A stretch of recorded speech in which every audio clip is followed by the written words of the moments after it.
Welcome back to France 24. I'm Delon de Souza and we're live from Paris. The headlines at this hour. Italy's Prime Minister restricts movement across all of Italy effective from Tuesday. This in an effort to contain the coronavirus as the number of infections here in Europe surge past 15,000. Uncertainty over the coronavirus and an oil price war between Saudi Arabia and Russia sends stock markets around the world into freefall. The Dow Jones had its worst trading day since the financial crisis back in 2008. More on that story coming up in our business segment. Plus, Turkey's president walks out of a meeting in Brussels tonight. Recep Tayyip Erdogan failing in his efforts to secure European support over the war in Syria and the refugee exodus that conflict has created.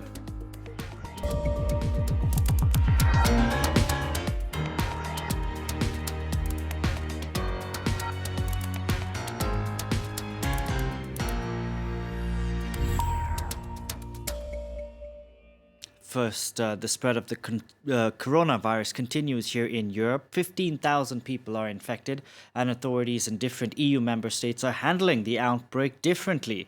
Today, France's culture minister has tested positive for the virus, and the number of new infections here in France stands at 1,400. In the last hour, Italy's Prime Minister Giuseppe Conte has announced movement will be restricted all over the country. The government is forced to intervene even more decisively to protect all of us and especially the most fragile and vulnerable people. The right decision today is to remain at home.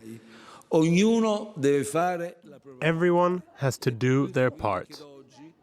And this is why these lockdown measures, already declared for the northern parts of Italy, Lombardy plus provinces a few days ago, will apply to the whole territory from now on. For more on this story, here's our correspondent Seema Gupta reporting from Rome.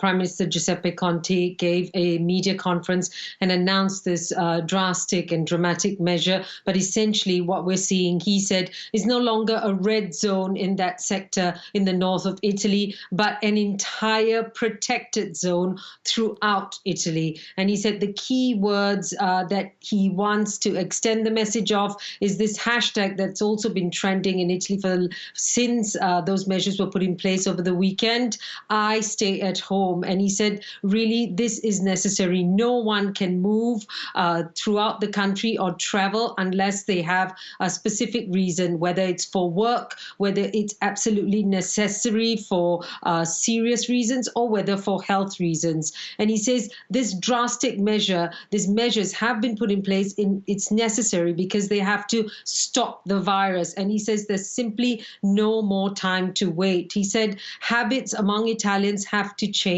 now. There's no time to adapt because they need to do this sacrifice for the benefit of all, for the fragile members of society. And as you mentioned, it will go into effect on Tuesday. And that also means no gatherings allowed. That means, as he put it, groups of young people can't gather outside bars or just gather to meet. That's not going to be allowed at all. And he said the seriousness of this has to be stressed because it's necessary to protect the nation and protect and limit the spread of the COVID-19 virus. What this also means, he says, is that schools will remain closed all the way to the 3rd of April, and all sporting events, that means even the football that a lot of Italians watch, that also has to come to an end because everyone needs to play their part in order to control the spread of the virus. Seema Gupta reporting there earlier from Rome. Now, there was confusion in northern Italy today on the first business day of a government lockdown over who could go and could go out and under what conditions. Riots even breaking out in Italian jails. James Orsina reports. As inmates attempt to break out, police try to regain control of Modena's prison. Setting fire to mattresses, prisoners broke into the facility's infirmary. 6 died after overdosing on methadone, normally used to treat heroin dependence. Modena is one of 24 jails to have been hit by a wave of protests across Italy, as the government decided to cancel visits in an attempt to curb the spread of the coronavirus. In Foggia, 50 inmates managed to escape before most were recaptured by the police. While at the Rebibbia prison in Rome, relatives demanded the release of their incarcerated family members amid fears of contagion. We want to know about the inmates' health conditions and know if they're well. The risk of contagion from coronavirus is 100% here. The 1 metre distance that we hear about on TV isn't applied here at all. There are 6 inmates sleeping in each cell, whereas they should be limited to 3 per cell. Italy's prisons face widespread overcrowding, with over 10,000 inmates incarcerated above the total capacity. As the country battles the worst coronavirus outbreak outside of China, one rights group has called for inmates with only a short time left to be allowed to serve the rest of their sentence at home. Now, China has reported 40 new coronavirus infections this Monday, the smallest daily increase since the country began reporting the data. Makeshift hospitals built to deal with the coronavirus in the epicenter of the outbreak in Wuhan are slowly being dismantled. Wasim Kone reports. Empty beds in one of Wuhan's makeshift hospitals. Weeks ago, this sports stadium was packed with patients diagnosed with coronavirus as China sought to contain the spread of the disease. Now, staff members are removing medical apparatus as the final patients are discharged. On Sunday, 11 of the 16 public facilities converted into makeshift hospitals were suspended as new cases in the country continued to drop. As the last patients left, many expressed their gratitude to the men and women who put their health on the line to save other people's lives. It's hard to say goodbye. We built an emotional bond between us. I promised them that if they come to Wuhan again, I'll take them to try our local delicacies. The decision to close most of the hospitals in Hubei province comes after China reported just 40 new cases of coronavirus nationwide on Monday. That's the lowest daily increase since the outbreak began in January. The epidemic and prevention control situation continues to work well. All provinces except Hubei have been seeing single-digit new confirmed cases since February 27th. And on March 7th and 8th, there were 0 new confirmed cases in those provinces. Last week, a senior official hinted that authorities could soon lift travel restrictions on Hubei province. The lockdown, which began on January 23rd, has kept some 60 million people housebound. In other news, Turkey's president walked out of a meeting in Brussels tonight. Recep Tayyip Erdogan was seeking more European support over the war in Syria and the refugee exodus that conflict is creating. In recent days, Turkish authorities have been allowing tens of thousands of migrants to travel to the Turkish border with Greece. Ankara says the EU is failing to honor its promises of aid in exchange for hosting over 3 million Syrian refugees. For more on this story, here's France 24's Dave Keating reporting from Brussels. This meeting does not appear to have gone well. The Turkish side essentially walked out. We could all of a sudden see the police escort lights flashing outside, which was odd because we hadn't been told that the meeting was over. And then we heard that Erdogan had left the building very abruptly with no press conference. Now, we did have a press conference from Presidents von der Leyen and President Michel. From the EU side, they were putting a diplomatic face on it, but it appears essentially they can't come to an agreement about what they agreed in 2016. The Turkish side feels that the EU side of that deal, for which Turkey would stop migrants coming to the EU border in exchange for funding, 6 billion euros in funding to help take care of the migrants in Turkey, they feel like that deal isn't being met because there were other parts of that deal. There was supposed to be a visa liberalization scheme that really hasn't gone anywhere.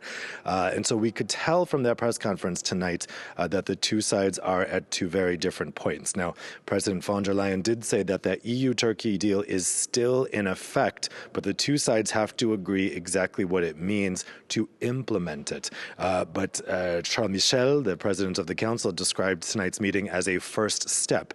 That's definitely not how it was being described earlier today. So it appears that the two sides are just very far apart on exactly what that deal means. And what now remains to be seen is whether this causes the deal to really unravel.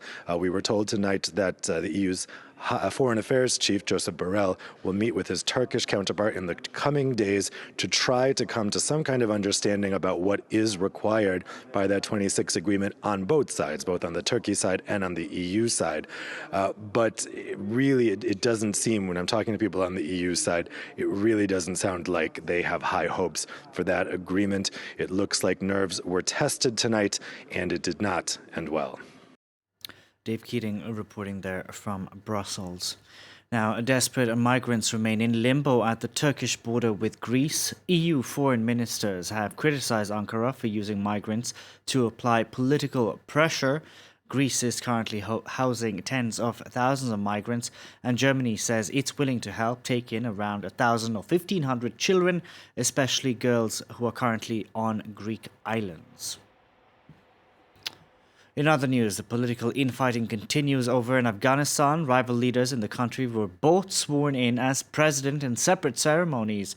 On Monday, President Ashraf Ghani was declared the winner in September's election, but his rival Abdullah claimed fraud. The political dispute coming ahead of planned peace talks with the Taliban. James Vassina reports. Almost 5 months after voters went to the polls, Afghanistan's leading political figures are sworn in as presidents at separate ceremonies. But as incumbent, Ashraf Ghani takes to the stage in front of foreign diplomats. Rockets shake the grounds of the presidential palace.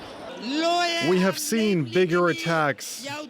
Don't be scared of 2 explosions. Don't panic. Sit down. An attack claimed by the Islamic State group. I'm not wearing a bulletproof vest. Only my shirt. I will stay even if it costs me my life.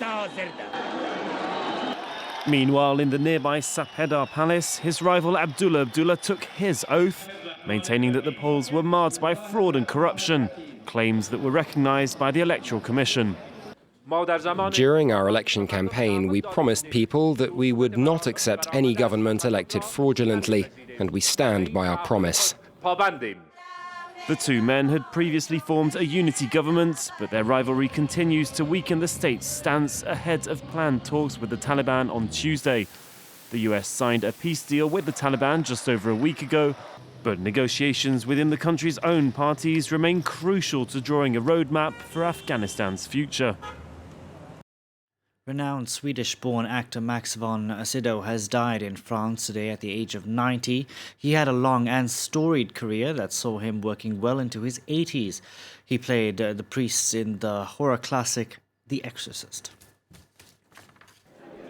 Many will remember him for his chiseled features and gravelly voice, but arguably what put Max von Sydow on the map was his collaboration with Swedish director Ingmar Bergman. Vem är du? Jag är döden. And in particular, 1957's now classic Seventh Seal. Det vet jag. Il était dans cette période-là un des metteurs en scène dans un théâtre municipal dans le sud de la Suède. C'était une période très pleine d'activités tout le temps, très inspirant. Both would go on to become beloved beyond their native Sweden, and von Sydow broke into Hollywood in the 60s, though it was 1973's The Exorcist that virtually made him a household name. Hasten to our call for help and snatch from ruination and from the clutches of the noonday devil. The movie itself was one of the horror genre's most profitable in history. Une chose qui est drôle pour moi, c'est que très souvent les gens me disent que oh, vous m'avez effrayé tellement. Moi, j'étais avec Dieu, pas avec le diable. Von Sydow would go on to work with some of the greatest names in cinema, from Martin Scorsese to Woody Allen and Steven Spielberg, often playing the role of villains with aplomb. Twice married, he also acquired the French nationality of his second wife. 2 Academy Award nods saw him active well into his later years, appearing briefly in 2015's Star Wars The Force Awakens, before going on to take a role in hit series Game of Thrones. After a career spanning some 7 decades, von Sydow finally died in France at the age of 90. Time to get you a reminder of our top stories here on Live from Paris. Italy's Prime Minister restricts movement across all of Italy effective from Tuesday. This in an effort to contain the coronavirus as the number of infections in Europe surge past 15,000. And Turkey's president walks out of a meeting in Brussels tonight. Recep Tayyip Erdogan failing in his efforts to secure European support over the war in Syria and the refugee exodus that conflict is creating.